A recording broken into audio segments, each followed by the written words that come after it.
estamos iniciando este diplomado. Tengo entendido que es la primera sesión de este diplomado en Derecho Administrativo y que ustedes están inscritos.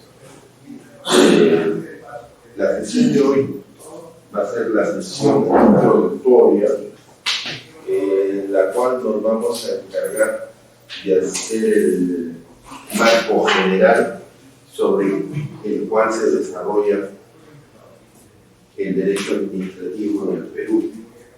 Tengo entendido que en este diplomado además existirán algunos módulos en los cuales se va a realizar el análisis del acto administrativo, sus requisitos de validez, las causales de nulidad. Después también creo que tienen todo lo referente al procedimiento administrativo y los procedimientos especiales. Y también creo una sesión sobre el procedimiento administrativo sancionador. Pero hoy día vamos a ver en esencia lo que es la administración pública, cómo está regulado, cómo está normado acá en el Perú, cuál es la importancia que tiene más allá de ser una institución jurídica, la importancia que tiene para la sociedad el derecho administrativo y cómo se encuentra regulado en el país. Y apreciaremos también las diversas funciones que ejerce el Estado, más allá de las teorías tradicionales sobre la división de poder. Hablaremos sobre las funciones que en esencia cumplen los órganos de poder. Veremos también todo lo referente a la función administrativa y culminaremos con algunos conceptos esenciales de función pública, ¿no? Entonces, ¿por qué se hace necesario conocer derecho administrativo? Hasta hace muchos años, en las universidades, incluso derecho administrativo era una materia que no tenía mucha trascendencia. Incluso el cuerpo normativo que lo regulaba era un decreto supremo del año 62, que tendría 45 artículos, y solamente encontrábamos en el país a uno o dos tratadistas que se encontraban a cargo de los libros propios de derecho administrativo. Por un lado era el doctor Pedro Patrón Fabra, y por otro lado teníamos también al doctor Gustavo Bacacorso, ¿no? Entonces no había esa, digamos, preocupación un poco por conocer un poco más de las instituciones propias del derecho administrativo. Y esto quizás porque nosotros debemos recordar que veníamos de un régimen militar y pasábamos a un régimen democrático, y quizás durante el periodo del régimen de facto no hubo esa preocupación por el desarrollo de esta institución, pero que sí, dentro del marco sudamericano o en otros países de Iberoamérica, sí existía un desarrollo al respecto. Ya con la Constitución del 79 y con el ingreso de instituciones que de ciertamente regulaban la competencia de cada una de las instituciones del Estado y de cierta manera el concepto de división de poderes, se hace necesario que exista una mayor preocupación por regular el derecho administrativo, y eso fue con la Constitución del 79. Con la Constitución del año 93 incluso hay una mayor proyección, porque con la Constitución del 79 teníamos un Estado social, o sea, el Estado que administraba todos los servicios públicos. Entonces, las comunicaciones estaban a cargo del Estado, la luz estaba a cargo del Estado, todo, el Estado era el Estado papá, el Estado protector.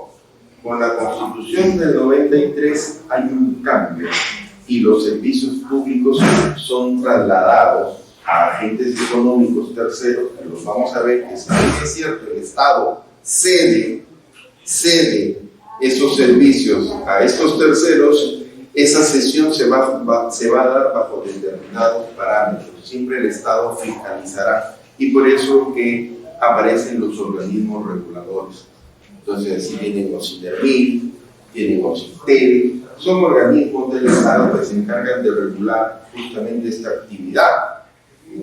Nosotros podemos ver en el tema de las comunicaciones que hay muchos operadores, Claro, Entel, Movistar, pero todos ellos de cierta manera están siendo supervisados y su actividad está siendo regulada no solamente legalmente, sino supervisada por estos organismos reguladores. ¿Por qué? Porque el Estado le cedió ese servicio público y lo que el Estado quiere es sencillamente que ese servicio no se realice en forma arbitraria hacia sus ciudadanos. Entonces, eso ha motivado que incluso el derecho administrativo vaya un poco más del esquema propio de este diplomado. Ya hay algunas universidades donde se habla de un derecho administrativo, económico o regulatorio, que solamente tiene la especialidad, ya no en ver los temas que vamos a ver en este diplomado, sino todo el análisis regulatorio. ¿Cuál es la potestad que tiene y por qué se ha dado esa potestad que tiene para el Estado para regular la actividad de todas estas empresas que están a cargo de los servicios públicos? Y el Estado se ha quedado, sí, con algunos servicios públicos esenciales o de alguna forma a través de alguna forma está ejerciendo algún tipo de actividad respecto a algunos servicios. Pero, por ejemplo, en el caso del agua, el Estado todavía lo conserva, porque se considera que el agua es un elemento básico y ahí hay una discusión si le entrega o no le entrega a particulares, porque no se sabe si quizás el particular le va a poner un costo a la tarifa que sea demasiado elevado, ¿no? Entonces, ahí se da. Entonces, con esta visión preliminar hemos visto la evolución que es lógica. Las sociedades van evolucionando, las sociedades dentro de esa evolución están procurando la mayor satisfacción de los intereses y mejorar la calidad de vida de sus particulares. Y obviamente esa es la preocupación de los gobernantes, ¿no? Pero para eso se necesita un marco regulatorio. Y eso es lo que hace que se genere la necesidad de regular esta actividad administrativa a través del derecho administrativo, y a la fecha que se hace necesario conocer un poco más cuál es el manejo de la administración pública. Ya no es esa visión que se tiene de la administración pública de hace mucho tiempo. Ahora la visión a la que apuntan casi la mayoría de operadores es que la administración está al servicio de la sociedad, está en beneficio de procurar el interés general de la sociedad. Esa es la visión general que se tiene, ¿no? Entonces, eso ha cobrado demasiada importancia por un lado. Por otro lado, nosotros vamos a ver algo que ya es transversal. No hay área del derecho que no tenga una visión constitucional. No existe. Y más aún en el derecho administrativo. En el derecho administrativo se hace necesaria la visión constitucional. ¿Por qué? Porque vamos a ver cómo el derecho administrativo implica una relación entre administrados, que pueden ser personas particulares o empresas, que de cierta forma están en una situación de desigualdad frente a la administración. Y lo que busca justamente el derecho administrativo bajo un marco constitucional es garantizar que esta administración, en esa potestad que tiene de control, de supervisión, de fiscalización, no sea arbitraria, se respeten los derechos de los administrados, ¿no? Entonces vamos a ver, por ejemplo, más adelante, cuando ustedes lleven el tema referente a Requisitos de validez del acto administrativo. El acto administrativo tiene que ser acorde a la Constitución, a las leyes. Si no es acorde a la Constitución, a las leyes, lo que dice el artículo 10, es causal de nulidad. Entonces, también.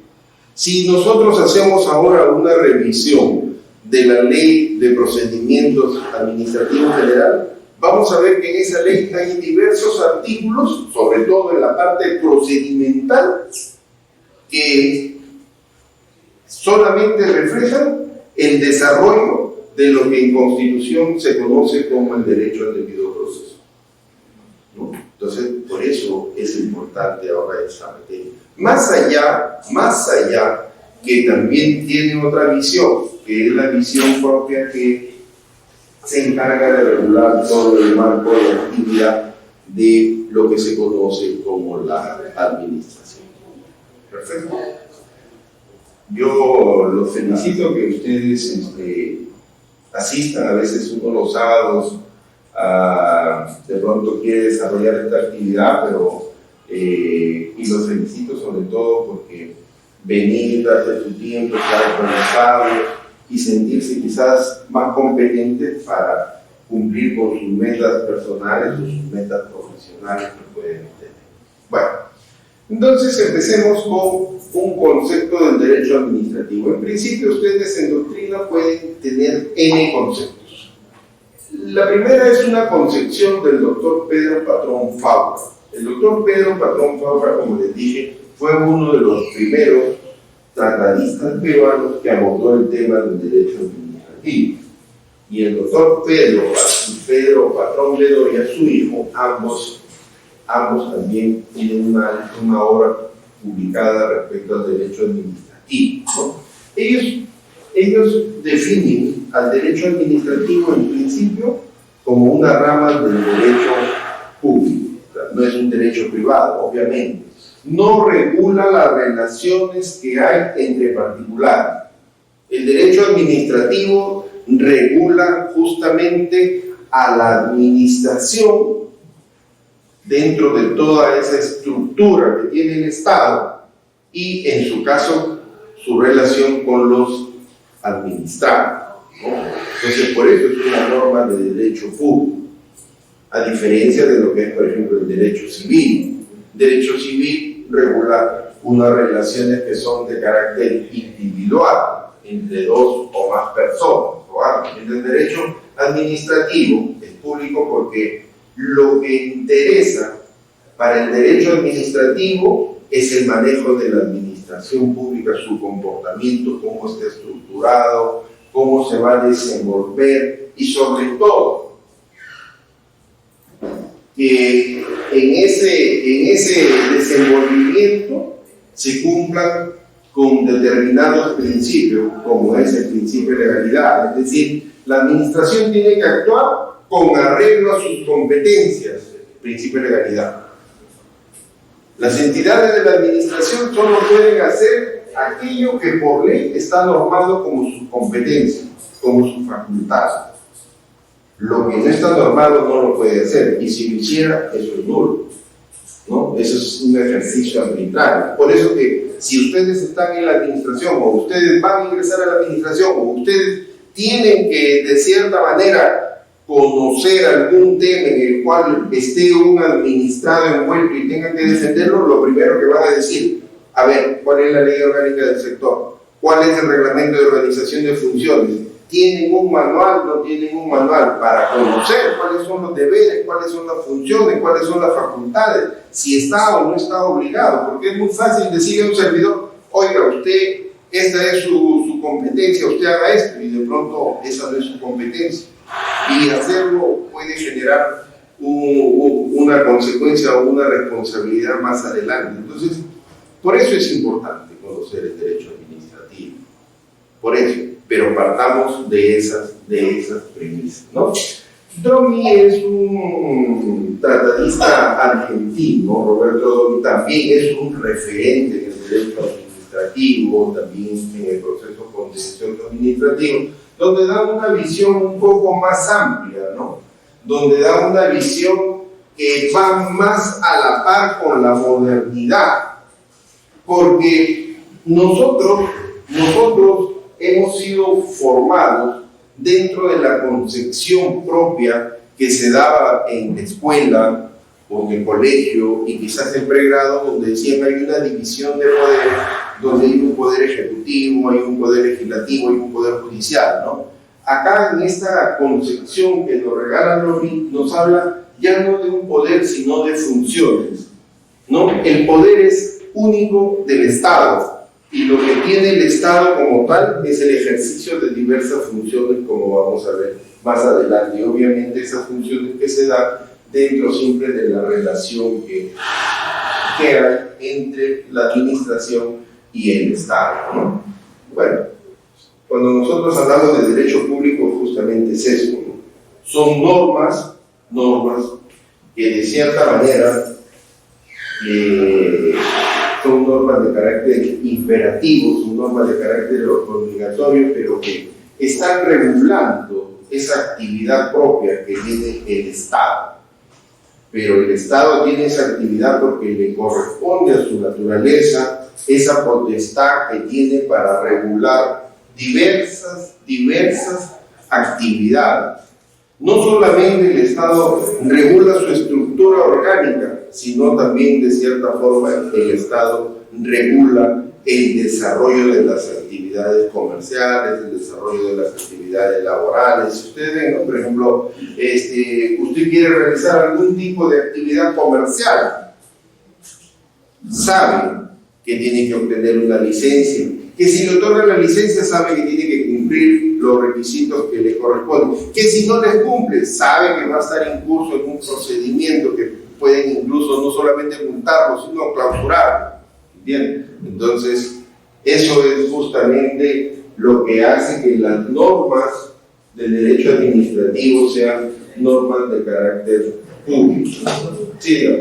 Entonces, puedo decir que es exacto decir que el derecho administrativo regula las relaciones entre el Estado y los particulares, ¿o no? Sí, ¿no tan claro. así? No, es que más allá, esa digamos es una de las visiones que se tiene, pero el derecho administrativo no solamente se encarga de regular esa relación que hay entre administración y administrado, sino también parte de regular su propia estructura, como está, ¿no?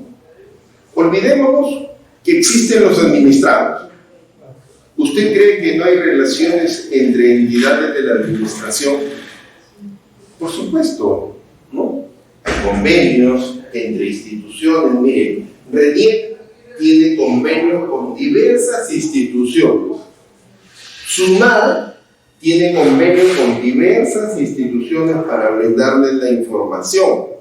Ahora usted está viendo que ya hay una ley que ha simplificado y que dice las autoridades de la administración ya no tienen por qué pedir tales y cuales documentos. ¿Por qué? Porque existe existe algo que se llama, ¿cómo se llama? Interoperatividad. Así se llama, interoperatividad de las instituciones. ¿Qué quiere decir? Que ellas ya están interconectadas.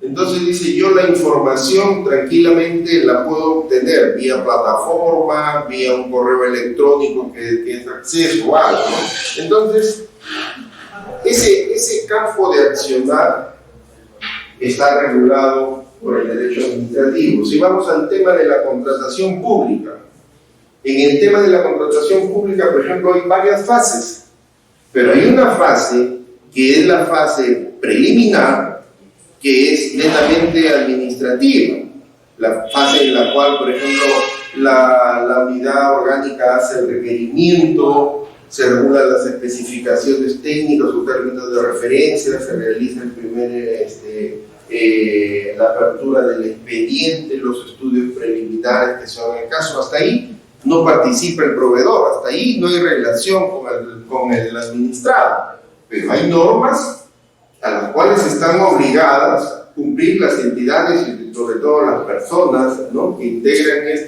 estas entidades, están obligadas a cumplir esas normas bajo sanción o bajo responsabilidad, ¿no? Entonces va a ver que hay todo un marco y como vamos a ver más adelante, ¿no?, Y eso sucede en todas las áreas del derecho, o sea, el derecho es dinámico.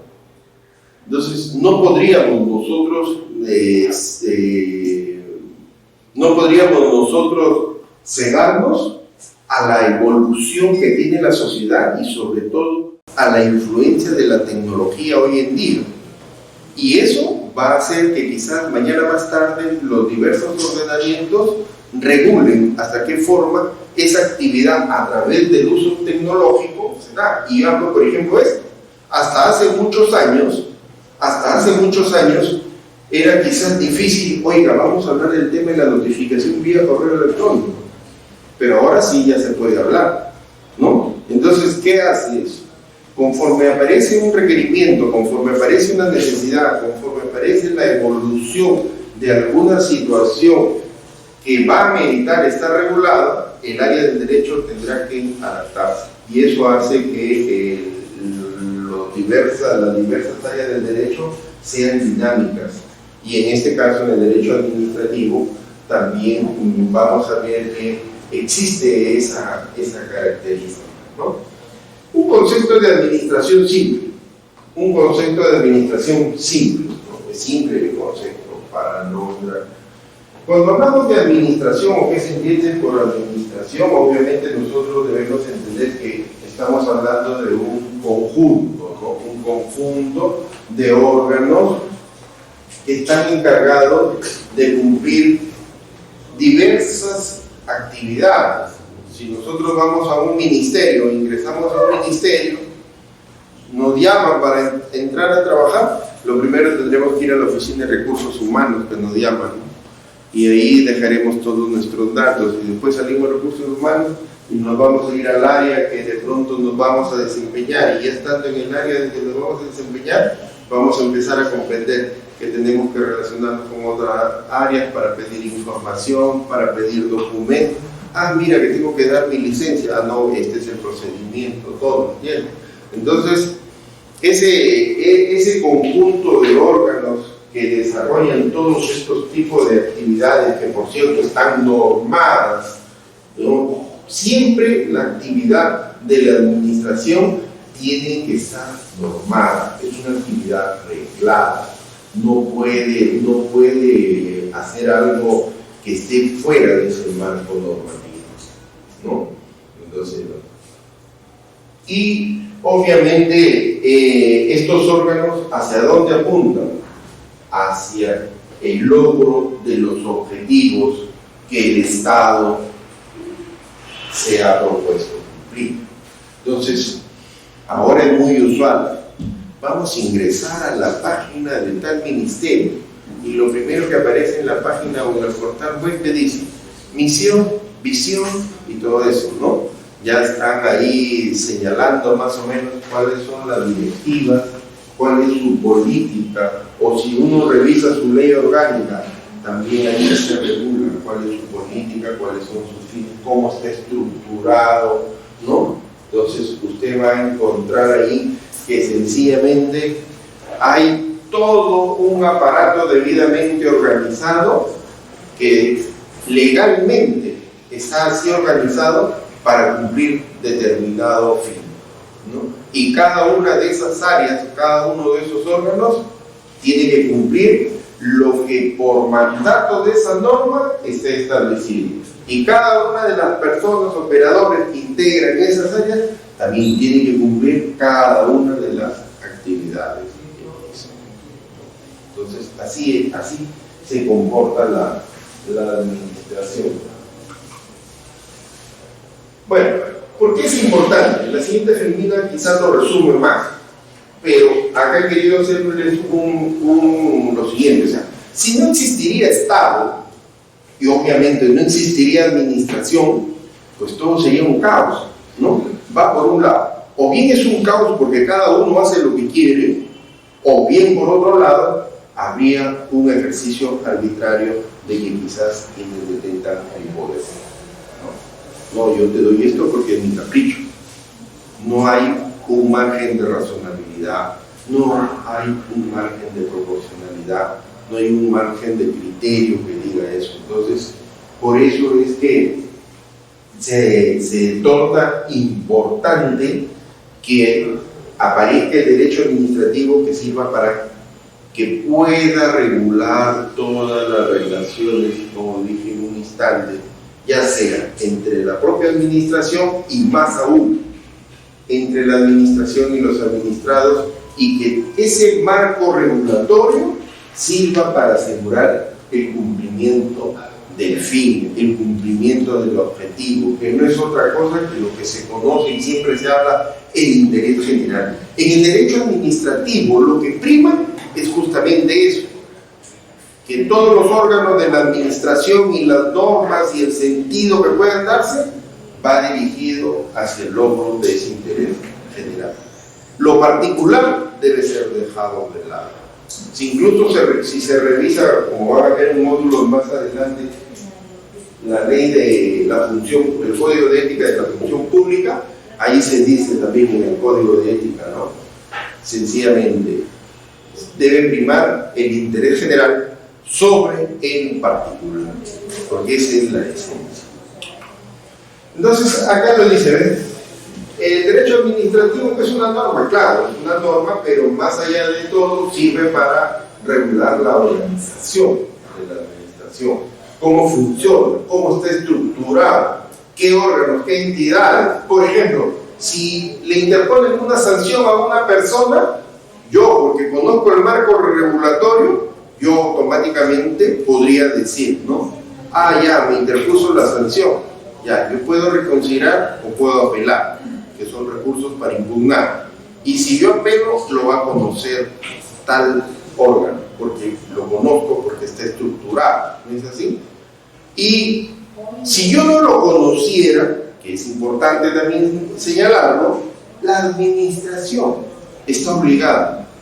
En la administración hay una diferencia, en el acto administrativo hay una diferencia radical con las resoluciones judiciales. Si a usted le notifican una sentencia ordenando que pague una deuda, ahí en la final sale la sentencia, ¿no? Ordeno que pague, ¿no? Tal, ¿no? Listo, con costas y costos. Usted mira la sentencia, lo mandaría el abogado, ¿no? Pero si a usted le llega un acto administrativo de multa, clausura, qué sé yo, usted va a leer todo y al final, ¿no? Esta resolución puede ser impugnada, tiene un plazo de tantos días y cosas por el estilo. Entonces, ¿por qué? Porque la administración está obligada. La administración está obligada porque en la administración sucede algo a diferencia de la potestad del Poder Judicial.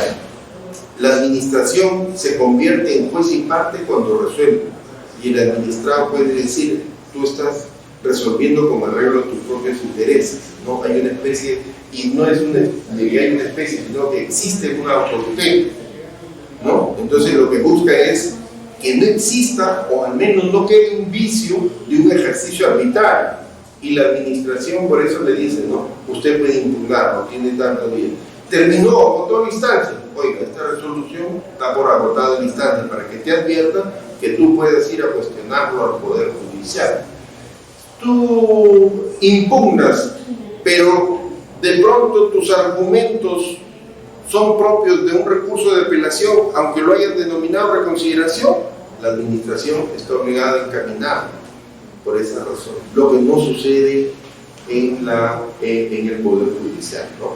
Entonces, justamente por esa razón, ¿no? Que se requiere conocer cómo está normado, que nos ayuda a conocer mejor al aparato administrativo para así servir, es cierto, nos va a ayudar, y obviamente pues para lograr eso se necesita una discusión, se necesita que se conozca cómo es el manejo de los instrumentos de la administración pública.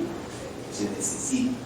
Para ustedes, por ejemplo, venir a los diplomados o estar siempre leyendo una lectura, un libro, un texto, les va a ayudar, les va a servir. De cierta manera están actualizándose, van a saber cómo es el manejo de las herramientas.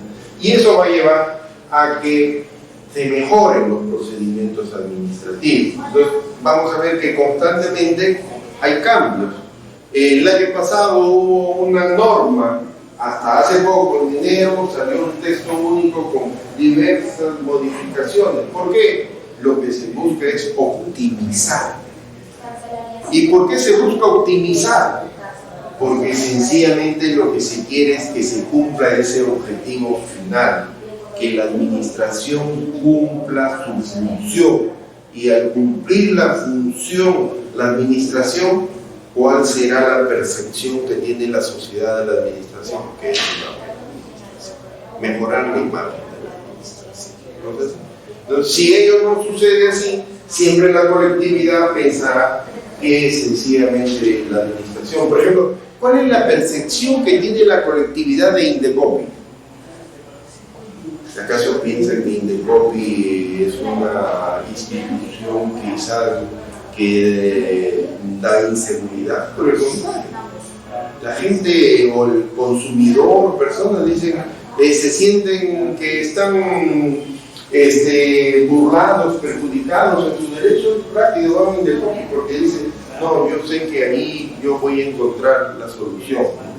Se ha creado una cierta imagen que la institución sirve para proteger a los consumidores.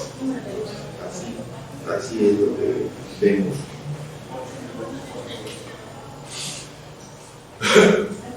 Ahora en los objetivos. El derecho administrativo está porque nos va a ayudar a normar toda la organización y todo el funcionamiento de la administración. Ya lo hemos visto, ya lo hemos hablado, ¿no?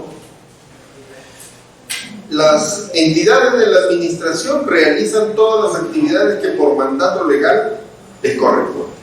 Entonces tiene que estar estructurada, tiene que estar regulada cuáles son sus actividades, cuáles son sus competencias de los operadores, cuáles son sus facultades, todo conocemos. ¿A qué más cuáles son todos los objetivos? Difundir la doctrina del derecho administrativo. Cada vez, conforme va transcurriendo el tiempo, vamos viendo de que hay más tratadistas ya que están abordando el tema del derecho administrativo. Se hace más necesario. La relación que hay entre los administrados y el derecho administrativo es amplia. Y es básico conocer. ¿Por qué? Porque si usted, por ejemplo, ingresa a una entidad pública, va a encontrar que esa entidad tiene su propio Tupac, o sea, su propia forma, cómo lleva adelante los procedimientos administrativos. Una municipalidad a veces tiene ordenamiento, tiene sus ordenanzas que regulan los procedimientos, sobre todo sancionadores, los pagos de infracciones, sanciones.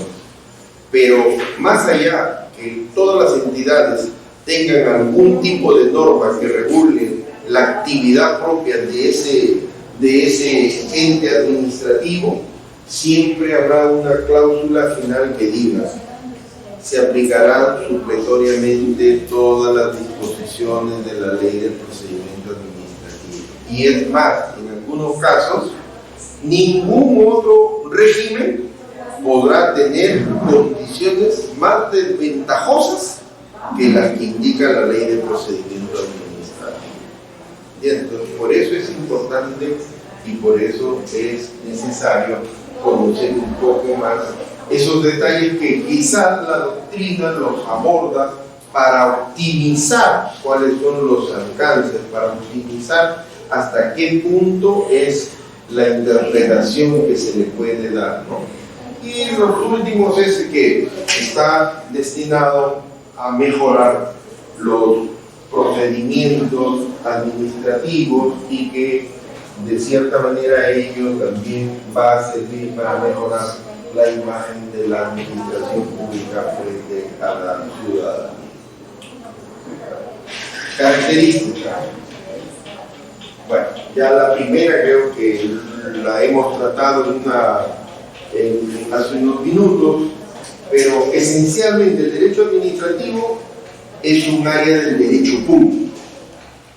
Regula esa relación, más allá de que regula a cada una de las entidades de la administración, regula esa relación entre administración y administrados, lo cual es esencial.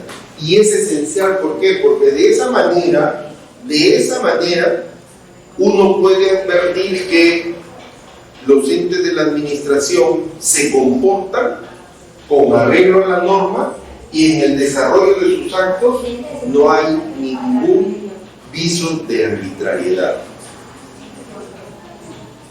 Eso es lo que importa siempre en el ejercicio de la administración, que no haya arbitrariedad, que el interés particular quede de lado, que lo que prime sea el interés general, que los actos de la administración se desarrollen con arreglo a la Constitución, con arreglo a las leyes y el respeto a los derechos fundamentales de los administrados, y lo cual es esencial, además.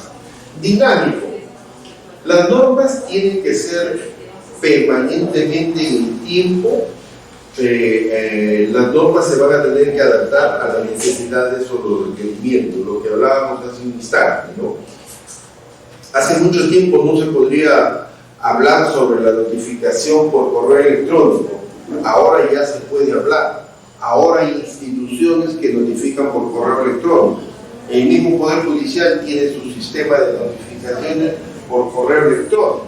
Pero, por ejemplo, SUNAT, también usted saca su clave de sol y de repente saca su clave de sol, tiene su cuenta de correo y de ahí le dicen, ¿saben qué? Ya todo se está notificando a su correo electrónico. Si usted está dentro del área de la contratación pública, también le piden su cuenta, le van a notificar, ¿no? Hay procedimientos administrativos disciplinarios, como por ejemplo el órgano de control de la magistratura del Poder Judicial, el del Ministerio Público, donde se le pide y se le exige al funcionario, al servidor que lo están disciplinando, que aperture una casilla electrónica para que sencillamente se le notifique, ¿no? Entonces, tiene que haber una norma que lo regule, como está, por ejemplo, en el Poder Judicial, cómo es el tema de la notificación, ¿no? Entonces, te notifican electrónicamente, por decir, ayer, 31 de mayo, han notificado. Entonces, primero, sábado, segundo, domingo, queda el lunes 3, y después viene 4, 5. Entonces, si le notifican el día 31, este primer día, por decir, no cuenta el plazo. Y el plazo se computa a partir de acá. Entonces, por decir, le notificaron algo el 31 y le dan 3 días, cuando es electrónico y le dan 3 días, entonces usted sabrá que se vence el día 6. Así opera electrónicamente, porque está regulado. ¿Perdón? Sí. Ese es en el tema electrónico. Sí, el tema electrónico, porque a veces hay una interfaz. Por ejemplo, a mí me notificaron,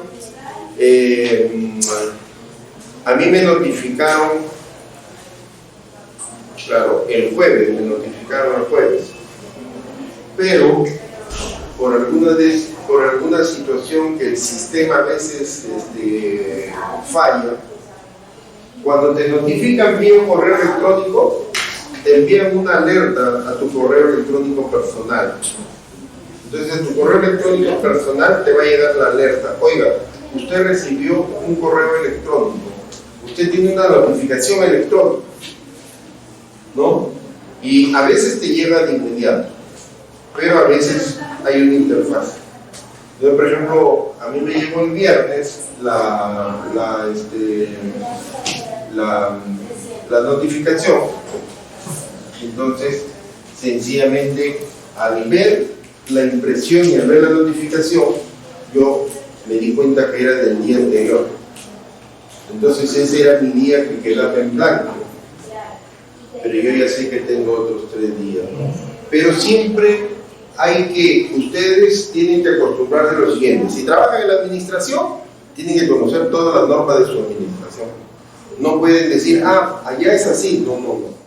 A veces hay situaciones muy peculiares.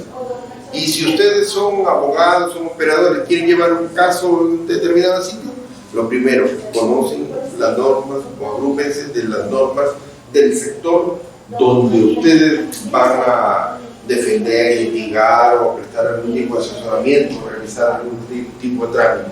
Y ya de ahí, la ley de procedimiento administrativo general. Si ustedes advierten alguna incompatibilidad, la que prima es la ley de procedimiento administrativo general. Pero eso siempre tienen que ver eso. Entonces, esta situación hace que constantemente el derecho administrativo también esté en evolución. Y la última característica se dice humanista. ¿Por qué? ¿Por qué existe el derecho administrativo? Más allá de que sirva para regular a la administración, más allá que sirva para organizar a todos los entes de la administración, pues sin derecho administrativo, en principio, ese ejercicio de la administración sería arbitrario, sería abusivo, por un lado. Por otro lado, sin derecho administrativo no se podría asegurar que ese Estado como Estado va a cumplir con ese fin que es el interés general. Y cuando hablamos de interés general, ¿qué cosa estamos diciendo? Sencillamente de que como Estado, al menos como Estado, se fije una política a cumplir en las cuales los miembros de una sociedad, es decir, las personas puedan obtener o puedan desarrollarse o puedan lograr una mejor calidad de vida. A eso es, ¿no? Entonces, propiamente como Estado, el derecho de las personas a al menos educarse, a tener una buena salud, al cumplir determinados fines que de pronto son esenciales para la persona humana. Entonces, eso es lo que busca lograrse con eso. Entonces, vamos pasando a cómo ya se organiza el Estado, al menos dentro de la concepción que está en nuestra Constitución, ¿ya?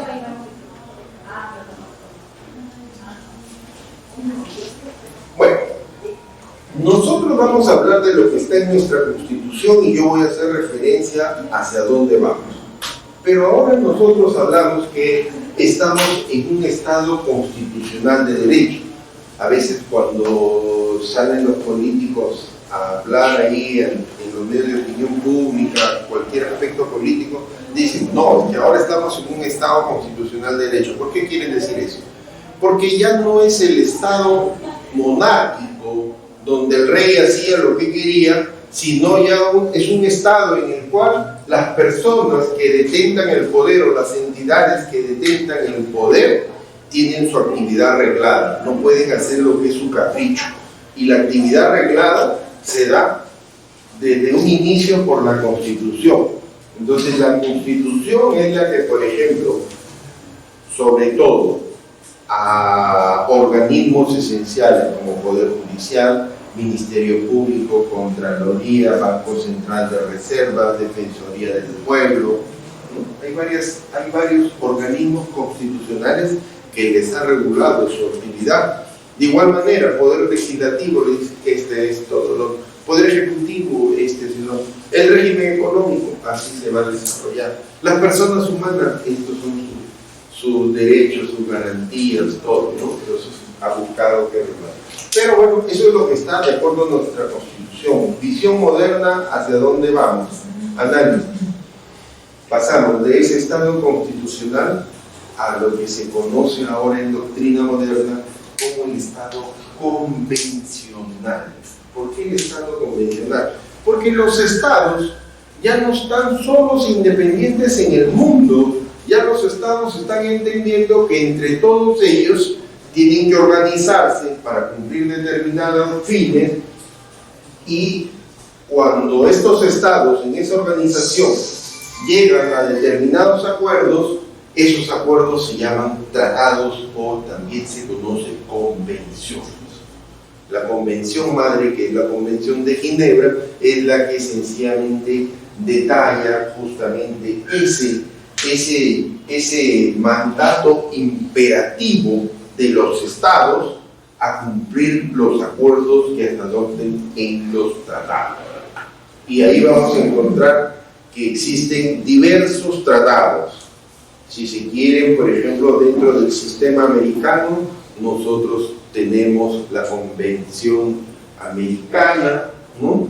Tenemos nuestra Corte Interamericana de Derechos Humanos, tenemos el Pacto Internacional de San José de Costa Rica, que regula los derechos humanos, ¿no? Entonces, ¿qué sucede? Ya no es el administrado o no es el ciudadano que ante un reclamo agota las instancias internas y con lo resuelto pues ya en sede judicial o en sede constitucional ya se queda cruzado de brazos y no dice no, todavía dado que estoy frente a un estado que tiene un pacto, yo puedo recurrir a instancias internacionales, ¿no? Y esas instancias internacionales, ojo, no solamente es que yo he celebrado el tratado tal y yo estoy de acuerdo a este tratado, obligado a que si alguno de mis administrados se queja, yo tengo que ir como un demandado a defenderme ahí. No, esa es la visión que se conoce.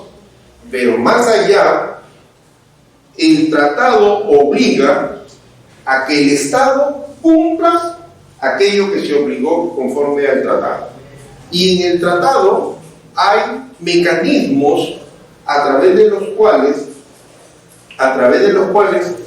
habrá visitas al Estado adherente a ese Estado, a ese tratado, para que se compruebe si se está desarrollando o no se está desarrollando el marco de respeto a los derechos fundamentales. Cuando existía acá esta situación del gobierno de Fujimori y la lucha que había con el terrorismo, había mucha influencia de este tipo de visitas, que se llaman las visitas in loco, las visitas que venían los funcionarios de la Corte o personal de la Corte a comprobar hasta qué punto, cómo el Estado estaba ejerciendo determinada actividad y si sencillamente el Estado no haría un uso abusivo o arbitrario justamente del poder, ¿no?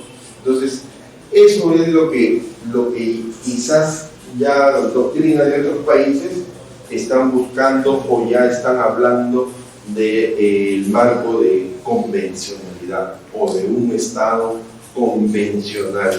Y en algunas opiniones que se hablan ya sobre sentencias del Tribunal Constitucional se dice también igual, ¿no? Dentro del marco de convencionalidad. Entonces eso es importante.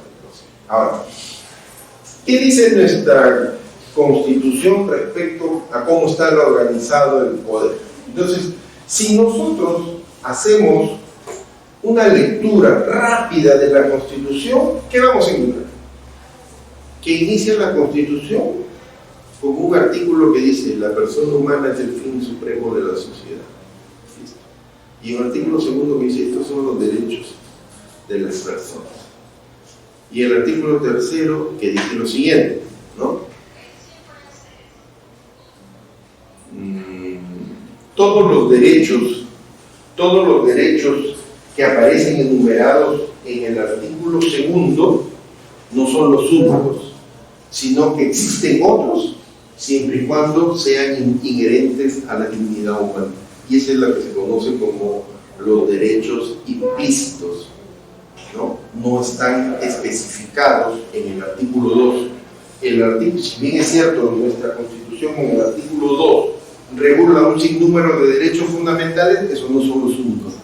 Puede ser que por doctrina o por avance jurisprudencial aparezcan nuevos, siempre y cuando se encuentren dentro del marco de relación o se considere que son propios a la dignidad humana. Y luego, ¿qué tiene nuestra Constitución?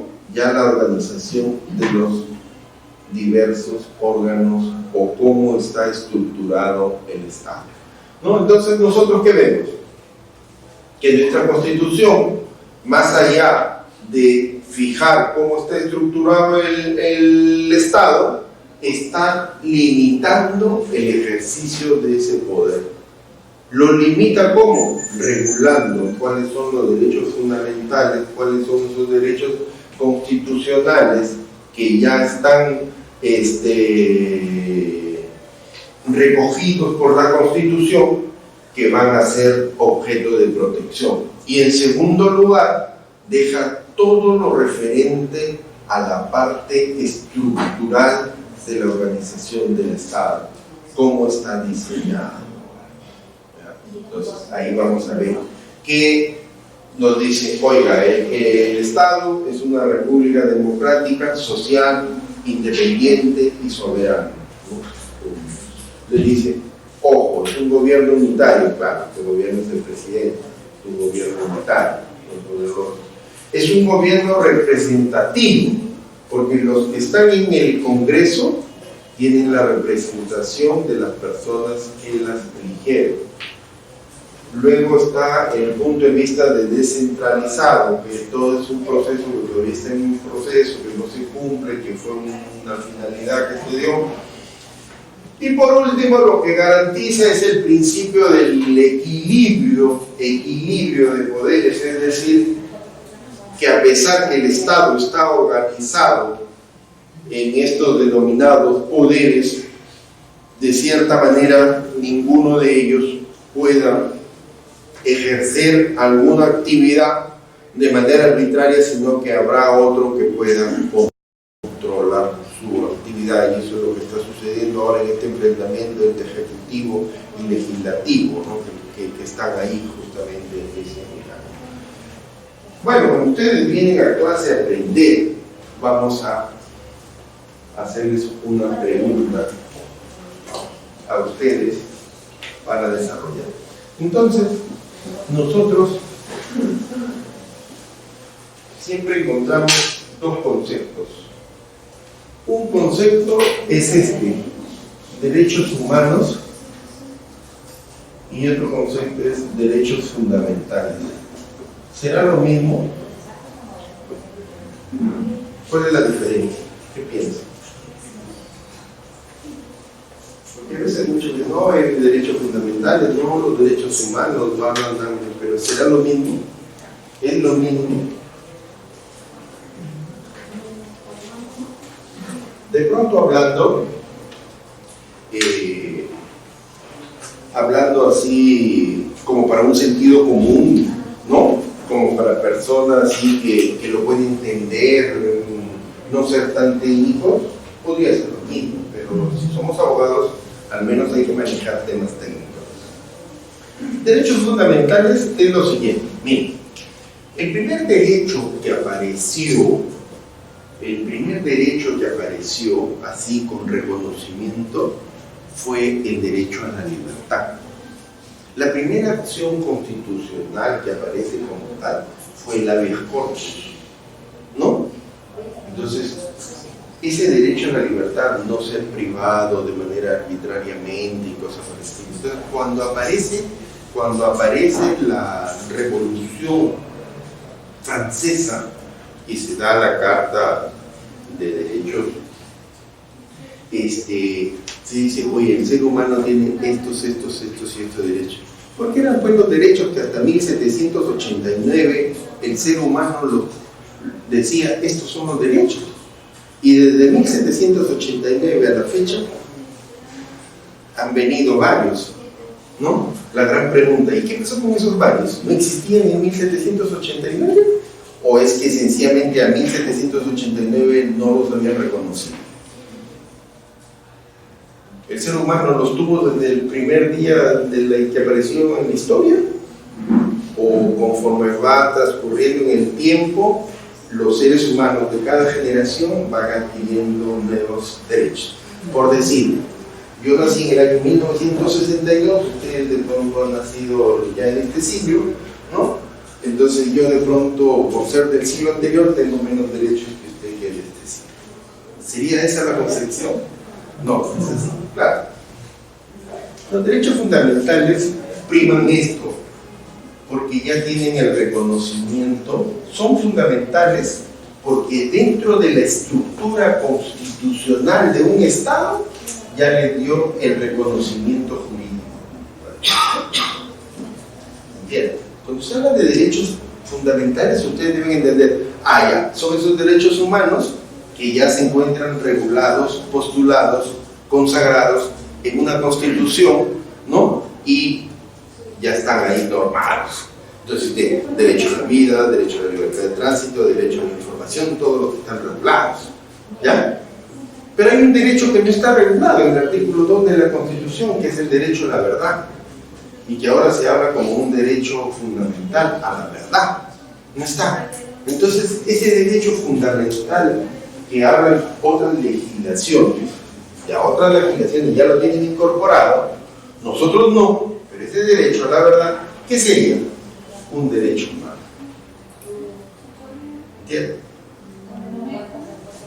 Hablar de derechos humanos son esos derechos que son inherentes a la dignidad humana, a la dignidad de la persona, pero que por alguna razón todavía no están reconocidos en la Constitución o un cuerpo normativo, pero que son inherentes. ¿Y dónde están reconocidos? Obviamente los va a encontrar un reconocimiento o jurisprudencial a través de tratados, a través de fallos de las Cortes internacionales de derechos humanos, jurisprudencia del Tribunal Constitucional, doctrina. Entonces, por ahí siempre se da, por ahí siempre evoluciona. Primero todo aparece fuera y después ya el Estado se preocupa de incorporar, ¿ya? Pero ahí hablemos de derechos humanos. En sentido común, de pronto, si uno está hablando en temas coloquiales con un amigo, ¿no? Y lo puede entender, me habla así, sus derechos fundamentales no los deben tener. Pero si estamos dentro de temas técnicos,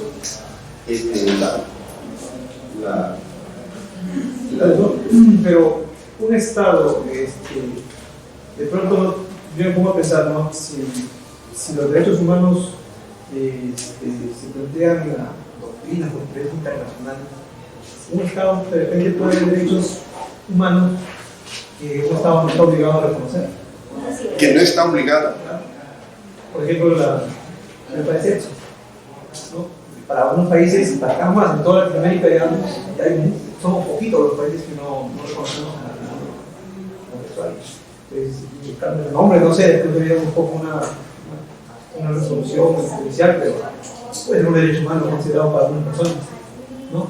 Tiene su sentido internacional, legal, pero, y aquí de pronto, ¿no? Sí, es que mire, le voy a decir esto. Nos estamos saliendo bastante del curso, pero a mí no me gusta que queden inquietudes fuera.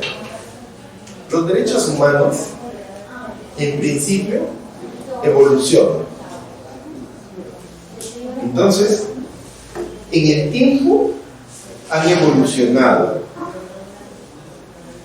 Tenemos los de primera generación, y que son los inherentes a la persona, la libertad y la vida. Son los de primera generación, por decirlo. Esos son los de primera generación. Luego evolucionan y pasamos a los derechos sociales y económicos, ¿no? Entonces aquí vienen, oiga, la propiedad como derecho, la salud como derecho, la educación como derecho. ¿Perfecto? Así va evolucionando. Luego vienen los de tercera, digamos, unos derechos que son de la colectividad, pero no de la colectividad así que, oye, el sindicato de trabajadores de allá, no. Yo hablo de una colectividad mundial, ¿eh? Entonces acá está el derecho al medio ambiente, perfecto, va a evolucionar. Y eso que usted me dice, que acá no lo quieren reconocer o algo, pero que tarde o temprano se va a dar necesariamente porque el derecho es así dinámico y no puede haber un marco de regulación que exista. O sea, las personas podrán de pronto resistirse porque hay una cultura a veces que ha sido por muchas generaciones bajo un esquema diferente, ¿no? Pero lo que antes quizás era visto, ahora en la calle uno sale, lo ve tan normal y sigue de largo y ya ni hace comentario para que lo vea así, ¿no? Y esos que usted son los derechos de cuarta generación. Así ya va. Así que despreocúpese, de seguro que aparecerá una quinta generación, una sexta generación o algo, ¿no? Pero tarde o temprano la influencia que se da, no puede. Es como situaciones que son penosas, que el Estado no las aborde, pero que es una realidad, es el tema de la inseminación artificial. Mire, yo terminé la universidad en el año 1984. Mi tesis fue justamente la inseminación artificial.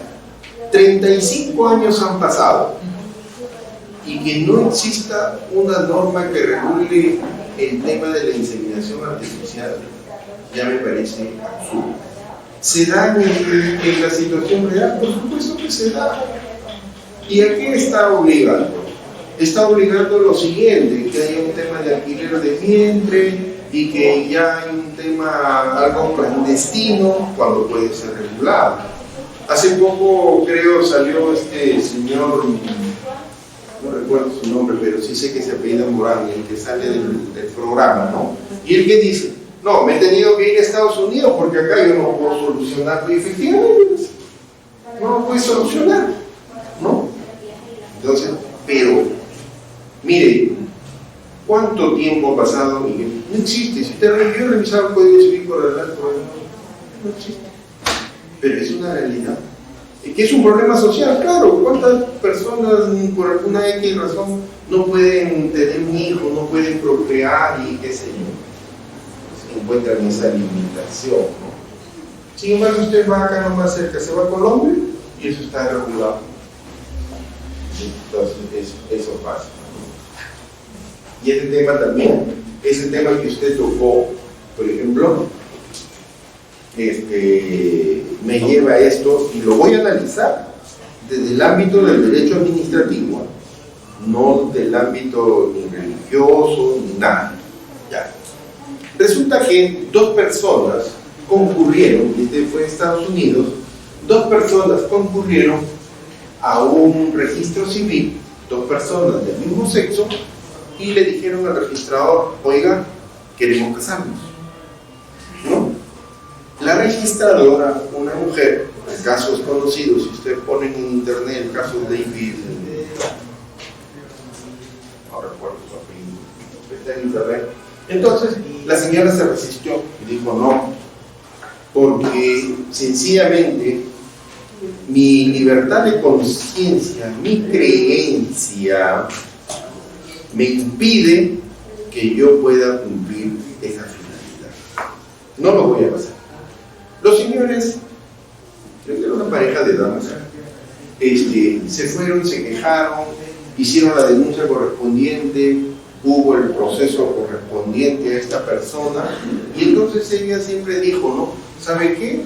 Yo no voy a hacerlo. Sencillamente, mi culto me lo prohíbe y todo. ¿Ya? Entonces, pregunta para el debate. La persona que ingresa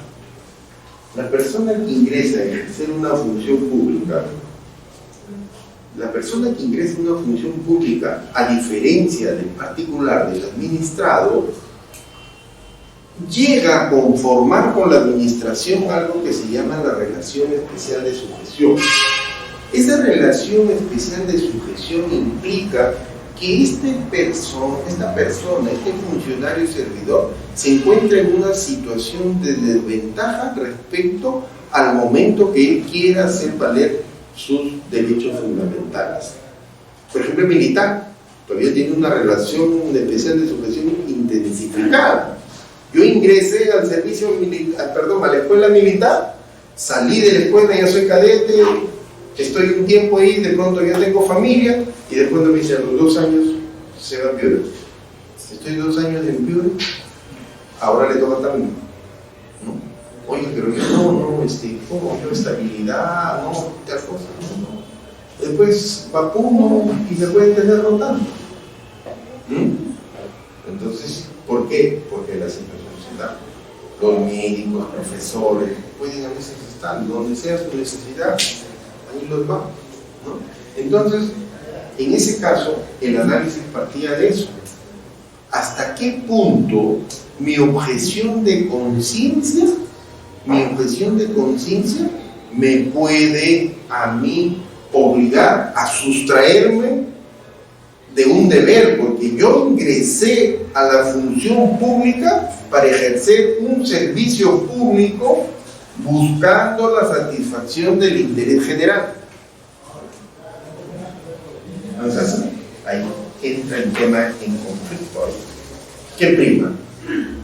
Esa situación de la objeción de conciencia o el cumplimiento de esa función pública o el Estado lo puso, ¿no? Y ahí se da una situación de mal. En Uruguay, por ejemplo, ¿cuál es la solución que se da a la objeción de conciencia? Que yo, si soy el registrador y tengo una situación así, o yo si soy alguna persona y tengo una situación así, pues yo delego en el que está a mi costado que lo hago. Puede darse esa una alternativa, pero de pronto está normado, ¿no? Pero ya el administrado no sufre. O sea, yo voy con mi pareja a casarme, no me querrá casar el señor, yo no lo puedo casar porque mire que mi culto, tal cosa, pero sé que el amigo sigue, él casa todo. Mira, lo casa, ya, listo, ¿no? Por decir así, ¿no? Pero la administración cumple su finalidad mientras esté en ese marco. Y esa señora, por ejemplo, estuvo procesada, fue sentenciada, todo, y siguió eso porque era su tema de su culto, y a las finales, ¿cómo se llama? Fue otro funcionario el que lo casó. Se dio otro caso. Y otro caso también que se dio en la objeción de conciencia fue el primer caso que se dio en el Perú, fue de un médico, ya tema inverso. El médico resulta que no sé a qué iglesia, no la iglesia tradicional, sino otra de las iglesias, entonces él decía, según mi culto los sábados yo no puedo laborar, entonces yo quiero sencillamente no laborar el sábado sino descansar, ¿no? Y fue hasta el Tribunal Constitucional y bueno, era de un médico, sí lo trasladó para que tenga su sábado. Para él su sábado es quizás el domingo de otro, ¿no? Pero ahí pues es un tema donde quizás el ejercicio de la función no se perjudica, ¿no? Porque igual una persona va a descansar un día, bueno, le doy el sábado, bueno, descansa el sábado y ya yo veo cómo manejo. El otro tema es cuando se traslada y está el perjudicado, el administrado. Entonces, siempre hay situaciones en el derecho que se presentan que llevan a muchas cositas. Nos hemos desviado un poquito, pero creo que ha sido fructífera la conversación. Bueno, entonces, nosotros sigamos dentro de lo que es el Estado, pero dentro de esta visión moderna. Entonces, más allá de lo que se diga poder ejecutivo, poder judicial, poder electoral, lo que digo poder legislativo, el poder es único y público. Y lo que se desarrolla en sí, el Estado lo que desarrolla en sí es un concepto moderno que se llama de función. Función se llama. función, y obviamente una función de carácter público. Pero cuando nosotros advertimos que el poder, para el cumplimiento de sus fines, tiene que cumplir determinadas funciones, nosotros vamos a ver que son diversas y son las tradicionales y no son exclusivas, que es lo importante. Por eso que ahora se habla de funciones. Porque antes se manejaba el concepto del poder, decía el poder judicial, y todos entendían, sí, es el poder judicial que es donde va a dirimir todos los conflictos y cosas por el estilo. Pero si usted analiza, tiene un consejo ejecutivo, tiene consejos distritales, está organizado, dicta sus normas, que son resoluciones administrativas que regulan su función. Si alguno de sus servidores se porta mal, le impone su potestad sancionadora, ¿no? Entonces vamos a ver, oiga, pero emite resoluciones, oiga, pero también regula toda la estructura orgánica, ¿no? Y también, bueno, ya disciplina, pues, su función jurisdiccional administrativa. Entonces, podemos ver que ya el poder no es esto. Cualquiera dice, por ejemplo, oiga, poder legislativo, solo da leyes. Y hace poco les ha dicho, vamos a hacerle tal dentro del Consejo de Ética, le ponen su sanción a los congresistas. No funciona. El Poder Ejecutivo, también el Poder Ejecutivo dice, oiga, solamente usted se va a encargar de la administración, también dan normas administrativo, también existe procedimientos sancionadores, todo. Entonces, ya esa clásica concepción de los poderes pasa a una concepción moderna donde el poder se habla más de funciones y que esos determinados poderes no tienen esa función. Claro, esa es la función quizás esencial, pero no es la única, también realizan los demás. De acuerdo a la Ley de Procedimiento Administrativo General, y esto es importante que conozcan, en su artículo primero la ley establece cuáles son los organismos de la administración pública, todas las entidades de la administración pública. Entonces, no vamos a tener ninguna diferencia en establecer quiénes son entidades de la administración pública. Está el Poder Judicial, Poder Legislativo, Poder Ejecutivo, ¿no? Vamos a encontrar ahí todo el catálogo de todos los organismos públicos descentralizados, todos, ¿no? Los gobiernos locales, o sea, las municipalidades, los gobiernos regionales, los órganos con autonomía, por ejemplo, como Contraloría, todo. Pero me va a surgir esta duda. ¿Y por qué han considerado a las personas jurídicas privadas? Pues de personas jurídicas privadas. Pero ¿cómo una persona jurídica privada puede ser una entidad de la administración pública? ¿En qué momento? Y de todo, organización pública, ya entendería que son órganos del Estado. Pero ¿en qué momento una persona jurídica privada? En los casos que brinden servicios públicos. En los casos que brinden servicios públicos. En los casos que brinden servicios públicos, esta persona es jurídica privada, llega a formar parte de la administración pública. Acá, ¿cuántos son abogados? La mayoría. A ver, levante la mano. Quiero saber 1, 2, 3, 4, 5, 6.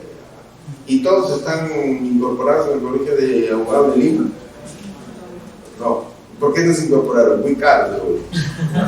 No, y bueno, no se preocupen. A mí también me parecía demasiado caro o algo, ¿no? Pero les hago esta reflexión porque nosotros aprendemos de la casuística. La casuística es la que enriquece. Resulta que, no sé si de oficio o por queja, pero llegó en Tecopi un reclamo porque consideraba que lo que estaba cobrando el derecho, lo que estaba cobrando el Colegio de Abogados por incorporación de los agremiados era excesivo, era demasiado, era por un lugar. Por otro lado le dice, oiga, usted a estos señores que ya salieron de su formación de pregrado, en las cuales se ha llevado un curso de ética o de ontología, usted lo trae al colegio y le dice, yo te voy a incorporar, pero primero hazte este cursito, ¿no? Entonces, pero si ese curso ya lo hizo en pregrado, ¿por qué lo tienes que hacer otra vez tú acá? O sea, ¿cuál es la necesidad, no? Entonces, esas dos cosas fueron consideradas barreras burocráticas. Indecopi le responde. ¿Cuál fue la defensa del colegio de abogados? ¿Por qué? Si yo soy una asociación de carácter privado, ¿a mí por qué Indecopi me tiene que controlar? Yo no soy ninguna entidad del Estado. No. Esa fue su defensa esencial. En segundo lugar, sí se hizo el análisis, porque una barrera burocrática es aquella que es como un obstáculo o de alguna manera un requisito irrazonable, desproporcionado para esto, ¿no? Se estaba diciendo que eran muy excesivos los costos y ellos buscaron que establecer o que en su defensa ellos buscaron que justificar que los conceptos que cobraban eran los que correspondían. Entonces teníamos dos argumentos: el argumento del costo elevado al servicio prestado y el argumento de, oiga, ¿soy o no soy una entidad administrativa pública? Y ellos decían que no. Vamos a dejar de lado el tema de los costos, porque ahí tendríamos que entrar a matemáticas y yo no soy matemático. Ingresamos al campo de lo que dijo el amigo, el interés público. ¿El colegio de abogados presta o no presta un servicio público? Por supuesto que presta un servicio público. La función del abogado es una función pública. Si ustedes revisan la ley orgánica del Poder Judicial, el abogado no es un ente independiente, ni es un ente caprichoso. Si usted ve por YouTube que salen los filmes, o si tiene usted oportunidad y el tiempo, porque a veces el tiempo no nos da, para ver este programa de Justicia TV donde pasan las audiencias simuladas, usted va a ver que el juez está dirigiendo la audiencia y de pronto le puede llamar la atención al abogado. Lo puede sancionar, lo puede multar, le puede decir, oye, ¿sabe qué? Usted es una defensa ineficiente, lo cambia, todo. ¿Por qué? Porque el abogado está ahí para coadyuvar a la administración de justicia. ¿Y qué es la administración de justicia? Un servicio público. ¿Entienden? Entonces el colegio de abogados no es un ente ni una asociación. La función que cumple es una función pública. Claro, yo no puedo decir hasta de pronto me votan porque soy miembro del colegio y miembro de la Comisión de Derecho Administrativo del Colegio de Abogados. Pero es la verdad, académicamente estamos en un foro académico y uno tiene que decirlo. Y eso que yo digo no es algo que yo de mi concepción. Yo estudiaba en Colombia, soy formado en Colombia. En Colombia el abogado para salir a litigar, a diferencia de Perú, no es que haya colegio de abogados, no. Hay lo que se denomina el Consejo Superior de la Judicatura, que regula todos los jueces, todos los magistrados. Ahí están los abogados a nivel nacional. Pórtate mal para que vean la que te va. Y chao, inhabilitado por siempre. Cambia de carrera, otro oficio o algo. No hay como acá había, ahora se pretende eso regular, que el Colegio de Abogados de Lima me sancionó, me voy al de Lima Este. ¿no? Me voy al de Lima Norte, me voy al de Lima al Sur y ahí voy jugando con los colegios, ¿no? No, ahí te cancelan la licencia, te la cancelan. ¿Por qué? Porque es entendido eso. En España es igual. En España es igual, ¿no? Porque es así, la función del abogado es esa. Por eso que incluso se sanciona al abogado cuando cruza la línea. Cuando cruza la línea, ya no es la línea de defensa, que no ya tú pasas a otro lado. obviamente, en tanto tú estés ejerciendo tu profesión. Entonces, ese es el caso, ¿no? Eso es el caso. Pueda que el Estado, para cumplir el desarrollo de todas sus actividades, tenga que delegar a terceros, a particulares, porque ya al inicio de clase, porque algunos han llegado, les dije que el Estado moderno ya tiene otra concepción. Ya no el Estado centralista donde yo quiero ser todo. No. Empieza a delegar. Delegó. El sector comunicaciones, que antes lo tenía la empresa, se llamaba Entel Perú S.A., ¿no? Cedió. Entonces empezó Movistar, fue la primera que ingresa, Claro, no, antes de Claro estaba TIM, y así sucesivamente, pero todas ellas son reguladas. El sector energético tiene los Sinergi, lo regula. Y así hay varios organismos reguladores, ¿no?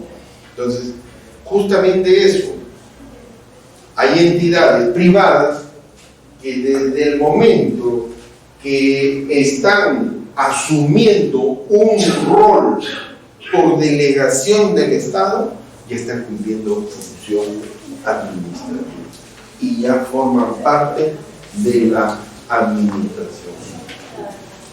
¿Ya? Bueno, entonces, resumiendo, administración pública, conjunto de organismos, órganos, y ahí, personas, órganos, estatales y no estatales. Ahí están, estatales o no estatales. Eso tiene que... Y aquí vamos, concepto de administrado. Entonces, ¿quiénes serán los administrados? En principio, hay diversas formas de relacionarse con la administración. Esto va a ser una derivación de lo que vimos hace un instante, ¿no? Entonces, puede ser que en mi relación con la administración yo sea un particular que no tenga vínculo con la administración. Soy el señor de la bodega, soy el farmacéutico, soy el dueño de tal industria, ¿no? No tengo una relación. Me llevo a relacionar porque el ejercicio de mi actividad hace eso. Las empresas tienen trabajadores. Los trabajadores, algunos están sindicalizados, otros no están sindicalizados. Pero al margen de todo ello, existe la Superintendencia Nacional de Fiscalización Laboral. En cualquier momento, sin tocar la puerta, llega y así te hace la visita inopinada. ¿No es así? Yo soy un administrado, yo me dedico a, qué sé yo, de pronto hacer equipos de electricidad o algo, ¿no? Sí, tengo mis operarios o algo, ¿no? Soy administrado, en cualquier momento puede llegar una firme, fiscaliza, todas esas cosas. Si tengo, puede llegar Defensa Civil, oye, su local, Estado, ¿dónde están las instalaciones? Puede llegar a la misma municipalidad. Yo soy un privado, pero soy administrado, ¿no? No tengo ninguna otra relación más que la única que se da como consecuencia de mi actividad económica, que obviamente puede ser fiscalizada por la administración, ¿no? Y hay otro grupo que ya importa una relación con la administración. Me estoy refiriendo a los funcionarios y servidores. También son administrados. Los funcionarios y servidores son administrados. Si hubiese algún tipo de responsabilidad que establecer sobre ellos, ellos se comportan como administrados y su vínculo estará regulado por el derecho administrativo. Entonces, ahí tenemos esto. Entonces, de la diapositiva anterior, nosotros solamente queremos concluir qué se entiende por función pública, ¿no? Debemos nosotros partir que es la actividad que realiza el Estado, por eso es pública. es la actividad que realiza el Estado.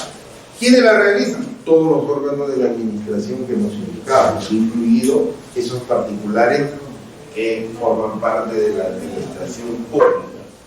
Y esa función, más allá del desarrollo de sus actividades, implica que puedan realizar diversos actos de poder. Esa función escalada, funciones administrativas, funciones jurisdiccionales, funciones legislativas o algo. Eso, ellos pueden realizar eso. Bueno, aquí hablamos de la función legislativa. Creo que no requiere mayor comentario, todos sabemos que eso está regulado en la Constitución, en la función que se le ha otorgado al Congreso de la República por generalidad, para que pueda emitir leyes, pero también sabemos de que hay también normas jurídicas con carácter de ley que corresponden al Poder Ejecutivo cuando se le ha delegado esa función de la ley. También tenemos a los gobiernos locales o gobiernos regionales que también emiten disposiciones con rango de ley, como son las ordenanzas. Las ordenanzas son también decretos de urgencia, también que los dicta el Ejecutivo, son también normas con rango de ley. Es necesario conocer la categoría de las normas jurídicas, no tanto por el derecho administrativo como más por el tema constitucional, ¿no?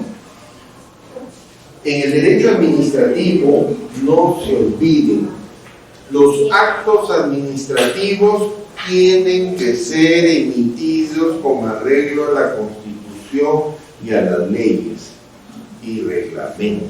Entonces, también tienen que tomar en cuenta la jerarquía normativa y lo. En el derecho constitucional se hace necesario, porque si yo lo que quiero de pronto cuestionar es un decreto legislativo, una ordenanza o algo, tengo que saber para de acuerdo a eso comportarme e iniciar el proceso constitucional que corresponde. Mucho importa saber eso. Pero vuelvo a repetir, esta función legislativa es una de las que se da dentro de este organismo, porque tiene también función judicial, tiene también función ejecutiva. Por ejemplo, el Congreso tiene su comisión de ética, y en su comisión de ética sanciona, se comporta como un poder judicial. También tiene su organización, ¿no? Tiene su parte ejecutiva, ellos tienen su propio presupuesto, ellos son los que regulan, ven el marco de las contrataciones, qué compra, no compra, a qué personal contrata, a qué personal no contrata, todo. Entonces, ellos lo que hay. Entonces, ya esas funciones tradicionales que a nosotros nos enseñaron en pregrado, y más aún en el colegio, no son así. La concepción moderna es esa, de función más que de poder. La función jurisdiccional, ¿no? Es un complemento de todo el ordenamiento jurídico que hay, se encarga de resolver los conflictos, busca la aplicación de la norma jurídica del caso concreto, pero igual, ¿no?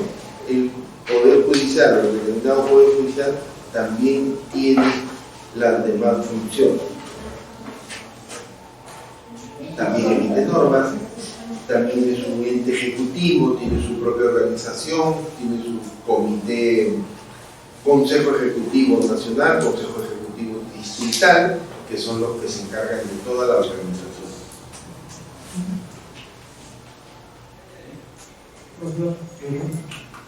Entiendo que todos los que solo se conducen por la ley del procedimiento administrativo, aquellos procedimientos que estén en el TUPA, ¿no? O que estén regulados, como usted dijo, depende de la ley orgánica o el ROC, de una institución. Pero ¿qué pasa con los procedimientos que no están regulados? No tienen plazos, no se rigen por plazos o eso. Usted me puede indicar cuál es el procedimiento que no esté regulado. Por ejemplo, además un caso bien particular. Yo trabajo con una empresa del Estado. Ya. Entonces, en esta empresa, en este lugar, ahorita ocurrieron hace unos años, ocurrieron los ceses colectivos.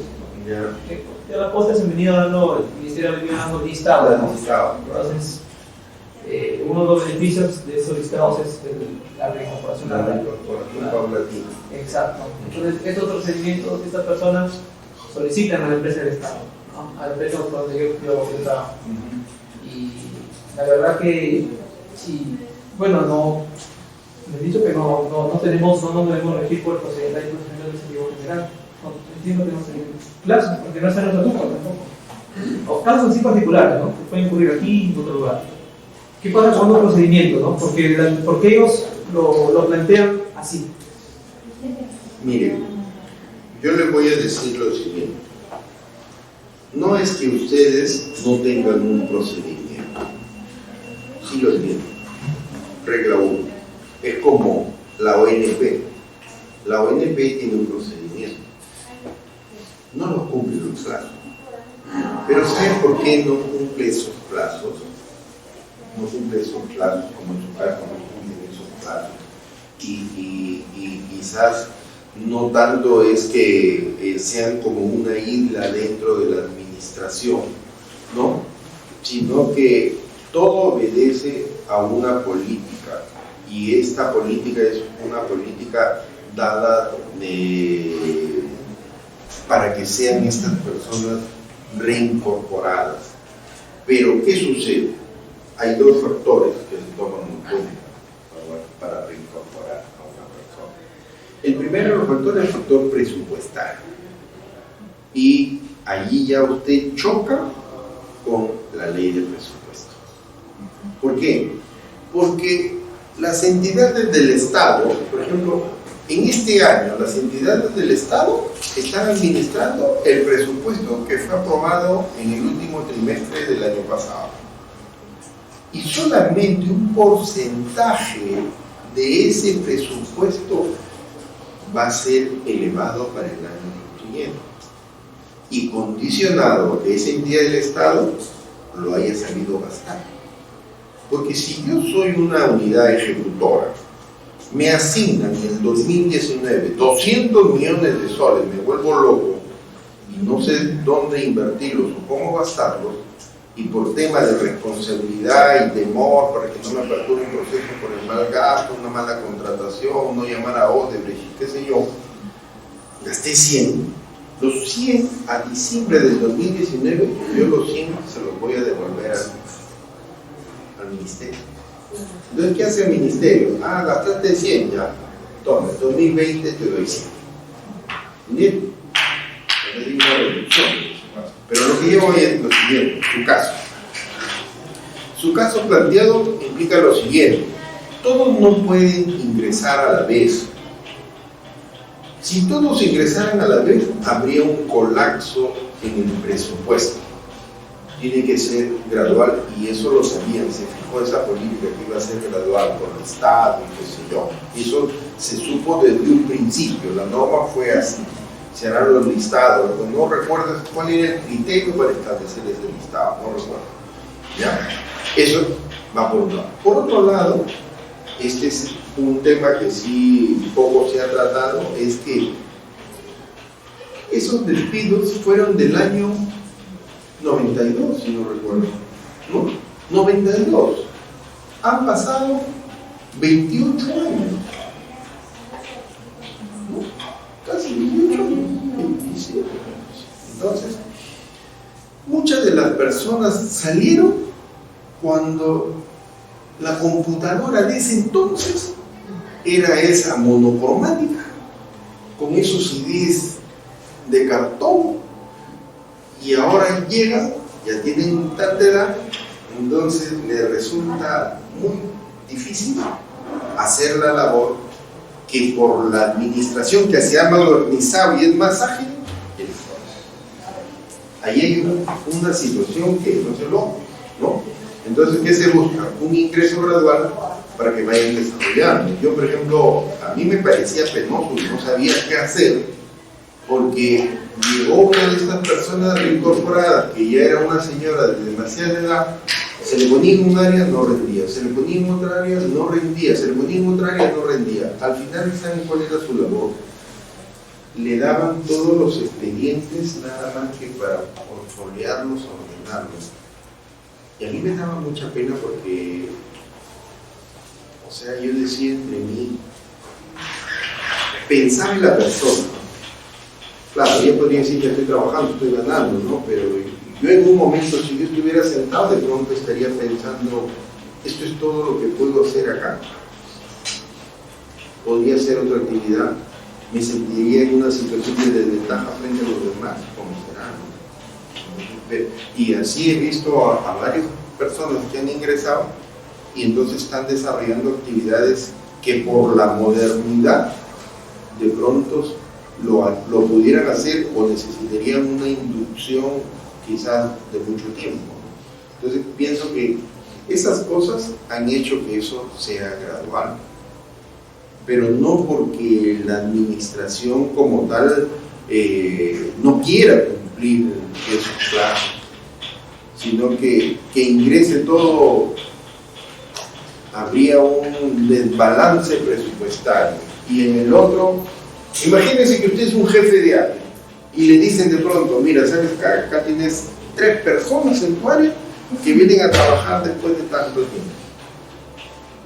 Si así nomás con el joven que entra, hay quienes a veces rellenan, no, yo no te estoy para enseñar, compadre, yo aprendí solo, ve todo, yo tengo que hacer, ¿sí o no? Imagínense pues una persona determinada de edad, si es un adulto debe ser por respeto, ¿no? Hay situaciones que ¿no? Entonces eso quizás, yo lo que desconozco es, me gustaría siempre saber es cuál es el criterio que se ha tenido para hacer esos listados, si es un sorteo. Un misterio. Es un misterio. Ya ven, usted que trabaja ahí dice que es un misterio, pero eso siempre es preocupante, ¿no?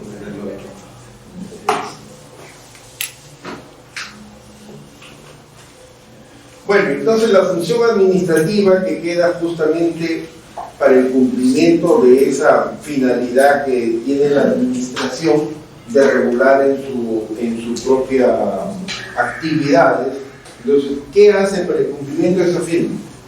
La administración propia va a desarrollar su norma, ¿no? Entonces comienza a crear su reglamento, su organización, su manual de organización, sus funciones, sus directivas, todo ese tipo de organización que se da de tipo reglamentario, que es necesario para que pueda cumplir su finalidad. Entonces, ahí nosotros vamos a encontrar pues, que la administración realiza diversos actos internos, ¿no? Que están destinados a que cumpla con mayor satisfacción esas funciones que se les han sido encomendadas por ley. En otros casos también la misma administración emitirá las resoluciones administrativas que correspondan a diversas peticiones, ¿no? Cuando un administrado formula algún tipo de petición, resolverá el reclamo, otorgándolo, denegándolo, ya sea en la forma que corresponde, pero es la función propia administrativa que le ha sido asignada, ¿no? Acá les he hecho una sinopsis donde se puede ver, ¿no? Cuáles son los fines propios. Por un lado dice reglamentación de leyes. ¿Qué hace? Se emite la ley, el Congreso emite la ley, pasa para que el Poder Ejecutivo la promulgue y la publique. Pero una ley, si usted revisa la parte final de la ley, ¿qué dice? ¿No? Dentro de los siguientes 30, 45, 60 días se emitirá el reglamento que corresponde. ¿Quién emite el reglamento? Ya no lo emite el Congreso, ya el sector correspondiente, ¿no? Ellos son los que sencillamente se encargan de darle el sentido a la ley, buscan qué reglamentar, o sea, darle todos los alcances. Ya si una ley establece, por ejemplo, el acceso a la información, el reglamento dirá, ¿no? Sí, se requiere esto, se requiere presentar el otro, así será el procedimiento, a los tantos días le contestará, ¿qué pasa si le contesta en sentido negativo? ¿Puede impugnar, no puede impugnar? ¿Quién conocerá en segunda instancia? Todo eso lo detalla el reglamento, ¿no? Luego también dice puede dictar declaraciones de efectos individuales, ¿no? Y eso se está haciendo referencia a los actos administrativos, ¿no? Entonces, una petición, oiga, quiero que me entregue una licencia, oiga, quiero que me entregue una pensión, son solicitudes presentadas que van a concluir con un pronunciamiento de la administración, ya sea en sentido positivo o en sentido negativo. Pero, ¿por qué es un acto administrativo? ¿Cuál es la característica esencial del acto administrativo? La siguiente: es la decisión de la administración que va o que conlleva efectos jurídicos al administrado. Se le otorga una pensión a determinada persona, obviamente es un efecto jurídico. Se le recorta la pensión, también es un efecto jurídico. Se le clausura el local, hay un efecto jurídico. Se le otorga la licencia, hay un efecto jurídico. Se le da licencia para portar armas, hay un efecto jurídico. Se le da licencia para conducir, hay un efecto jurídico. Por eso la nueva peculiaridad del acto administrativo. Más allá que sea el órgano competente para emitir ese acto administrativo, lo que importa es que genere efectos jurídicos al administrado, y eso es lo que diferencia lo siguiente de los actos de administración interna. Son actos propios que da la administración para el mejor cumplimiento de sus fines, ¿no? Entonces, por ejemplo, usted trabaja en el área de recursos humanos, entonces pasa un memorándum y le voy a decir, usted coordinará con sus compañeros para que cada 15 días me reporten un ingreso me reporten cuántas solicitudes han ingresado de tal petición, ¿no? Listo. Entonces, son actos de administración interna. Yo busco cómo optimizar la labor que venimos desarrollando. Diferencia notable entre el acto administrativo y los actos de administración interna. La contratación.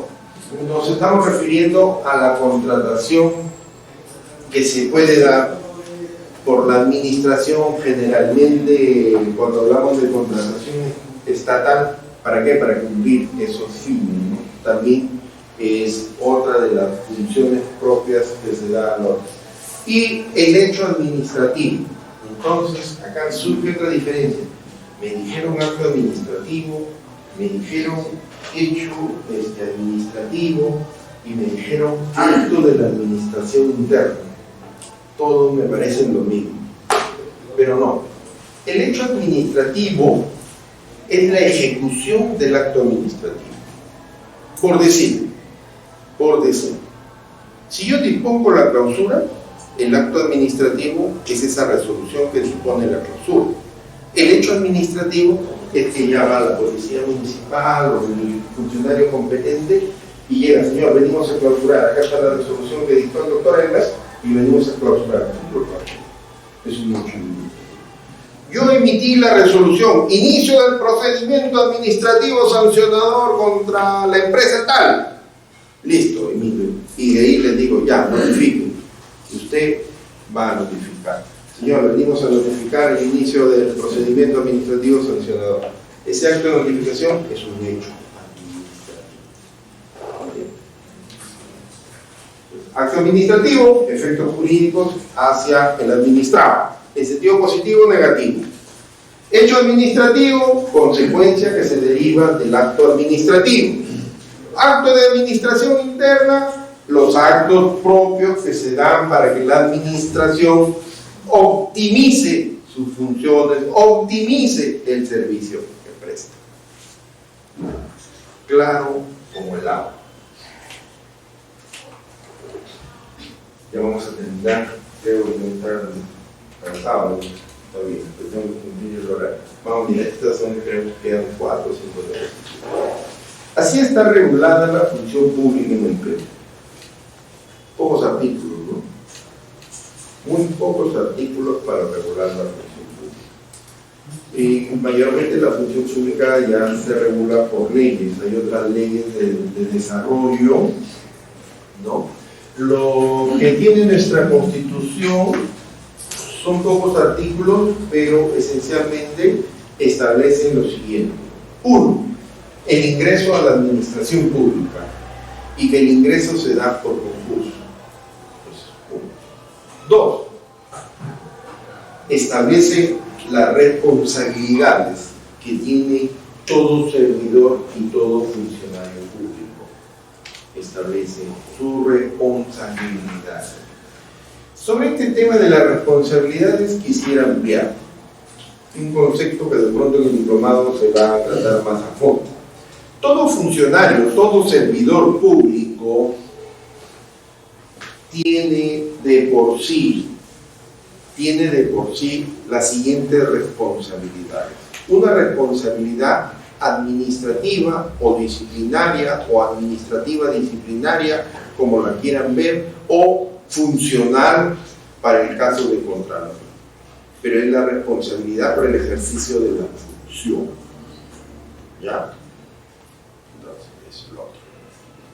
Por ejemplo, no cumplir con una disposición de mi superior, entonces veremos si conforme a la ley Servir hay una tipificación sobre esa conducta y cuál sería la sanción, una responsabilidad de carácter administrativo y civil. Tengo una responsabilidad civil, por supuesto, tengo una responsabilidad civil. Un miembro de un comité de selección en un procedimiento de contratación pública que de pronto no advierte que el proveedor tenga o cumpla con los requisitos y le otorgue la buena pro, ¿no? Y después esta persona incumple el contrato, no cumple, le genera esta responsabilidad. O un caso, un funcionario presta una conformidad de servicio sobre algo que no se ha realizado y como consecuencia de esa prestación de servicio ya está incumpliendo una responsabilidad funcional. ¿Ya? Ahí ya está la responsabilidad funcional por el simple hecho de autorización. Pero más allá de eso, se le pagó al proveedor generando un perjuicio al Estado, también tiene responsabilidad civil, ¿no? Si viene el informe de Contraloría y dice se le pagó al proveedor 200.000 soles en razón a la autorización que dio el funcionario, entonces el funcionario estará sujeto al procedimiento de Contraloría, estará sujeto a un procedimiento civil para que devuelva a él los 200.000 soles y también a un procedimiento penal. Puede ser objeto de un procedimiento penal por el delito que se le esté indicando. De pronto, en el caso que les he indicado, alguien estaría alegando una colusión entre el proveedor y este miembro del comité o esta persona que autorizó el pago. Y eso es importante a saber. Eso es importante. Y también regula el tema de la inhabilitación. Una sanción administrativa o una sanción penal, ahora que están de moda los procesos penales, conllevan de manera principal en el caso de la Contraloría y dos, de manera accesoria en el caso de los procesos penales, una inhabilitación para el ejercicio de la función pública. Entonces, si ustedes revisan la página de Servir, ingresen un día a la página de Servir, van a ver que hay un icono que dice Registro Nacional de Personas Sancionadas, algo por ahí, ¿no? Y ahí aparece la lista, ¿no? ¿Por qué? ¿Por qué está esa lista? Esa lista no tanto está porque quieren que el público se entere que Juan Pérez está inhabilitado, está sancionado, no. Esa lista sirve de un referente para que en los procesos de contratación de personal, los jefes de recursos humanos o el responsable del área correspondiente de esa entidad que ha convocado a un servicio, presentan los postulantes, 6, 7 postulantes, él está obligado a ingresar a la base de datos y mirar si ninguno de estos 6 está en la lista. ¿Entiendes? Por eso está. Más allá de porque lo que se quiere es que ingresen a la administración los mejores cuadros o las personas idóneas, ¿no? Entonces, si están inhabilitados, obviamente, en el plazo que dure la inhabilitación, ellos no podrán ingresar. Vence el plazo, pueden ingresar. ¿Ya? No hay una limitación. El concepto de función pública entendido desde el punto de vista de la persona que ejerce esa función. Ustedes recuerdan el caso del señor cuando empieza el gobierno de Kuczynski. Salen unos audios donde había un asesor, que era un médico, ¿no?, que aparentemente estaría por ahí conversando para realizar algún tipo de negocios. Creo que era un tema médico el que se veía, ¿no? ¿Y cuál fue la defensa de este señor?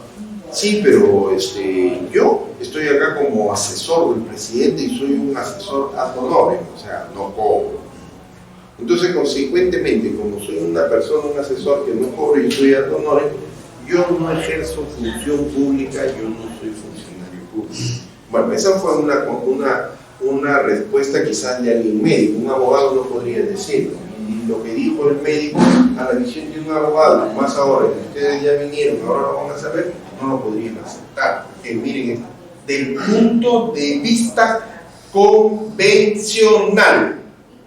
Esto estuvo antes, primero en una convención, ahora está en cuerpo normativo, porque ya les he dicho, lo que está afuera, tarde o temprano va a llegar acá, tarde o temprano, por más que se resistan, ¿no? Entonces, ¿qué dijo acá el comité? El Comité Jurídico Interamericano de la OEA dice así, ¿no? Es toda actividad temporal. Ojo, voy a definir este temporal. Casos penales, que se llama casuística. A usted la nombro para que cumpla una actividad muy secundaria en la Oficina de Recursos Humanos. Muy secundaria. ¿Ya? Usted desarrolla su proyecto hace un día. Vengo, mira, ¿sabes qué? No tengo nadie en el comité de selección por hoy día, súpleme. Sí, solamente quiero que esté, ya tenemos todo, mira, aquí ya está todo hecho, ya han revisado todo, solamente quiero un suple. Consideramos que va a ganar el de allá, creo, ¿no? Suple. Entonces tú vas inocente porque crees que tu jefe es el mejor. Vas inocentemente y te integras, muchas veces ni te integran porque dijeron, ya los demás dos firmaron, no necesitas ir, firma tú. De pronto no te moviste de tu asiento, pero lo cierto es que en documentos y en papeles aparece que tú firmaste eso. Estuviste con uno. Puedes estar por una hora, pero es así. Te va a generar responsabilidad. Te va a generar responsabilidad. ¿Por qué? Porque sencillamente la función puede ser temporal, puede ser permanente, puede ser honoraria, es decir, que te paguen, puede ser ad honorem o puede ser no remunerada, pero te va a generar consecuencias. Te va a generar consecuencias, ¿no? ¿Por qué? Porque esa actividad tú la estás realizando a nombre del Estado. Tú no le estás realizando la actividad a título personal, en un juego de intereses particulares, en una relación particular. No, tú eres un funcionario y servidor que actúas a nombre del Estado. Que lo hagas de manera remunerada, no remunerada, permanente o temporal, la función que estás ejerciendo es pública.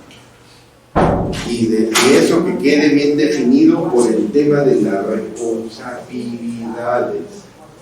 Mucho cuidado. Mira que ya está todo hecho, nada. No lo sabe, consulte. No lo sabe, no acepte. Y si lo acepta, se persina bien. Así es la administración, ¿no? Antes de firmar no se persina. Ya va, ¿no? Porque es así, no se sabe. No se sabe.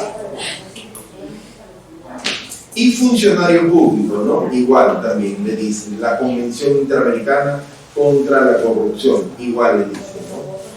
Y mire lo que dice acá, porque ya lo anterior casi es una repetición del otro, que han sido seleccionados, designados o electos para desempeñar actividades o funciones en nombre del Estado. Entonces, aquí vamos a este ejemplo, casuística de nuestra realidad peruana. Creo que la mayoría, si ustedes son muy jóvenes, no sé si se recordarán en este caso, pero el gobierno de Fujimori cae como consecuencia de un video donde se ve que había un señor X que estaba recibiendo un dinero de congresista. Este señor X todavía no había juramentado como congresista, pero sí había sido elegido. Ya habían salido los resultados que él era congresista electo. Sale para el video donde se ve que está recibiendo su money, ¿no? ¿Y cuál fue el argumento de defensa? Sí, pero yo todavía no estaba ejerciendo función pública. Sí, fácil. Yo todavía no estaba ejerciendo función pública, ¿no? Yo no era funcionario público. No he podido cometer ningún delito de corrupción.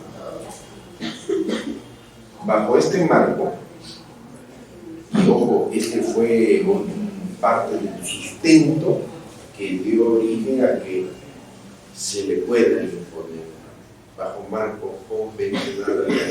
Ahora ya esto está incorporado. Ahora, en ese entonces no encontramos dentro del marco mundial. Tuvieron que ir a aplicar la convención del Perú, la vida suscrita. Ya, entonces, bueno, les dejo mi correo. Cualquier duda que tengan, consultas, todo lo que quieran, las 24 horas del día, los 7 días de la semana, los 365 días del año, con toda confianza. Si desean alguna consulta, un material, algo, con toda confianza, nosotros de poderlos apoyar. ¿Sí? Dígame.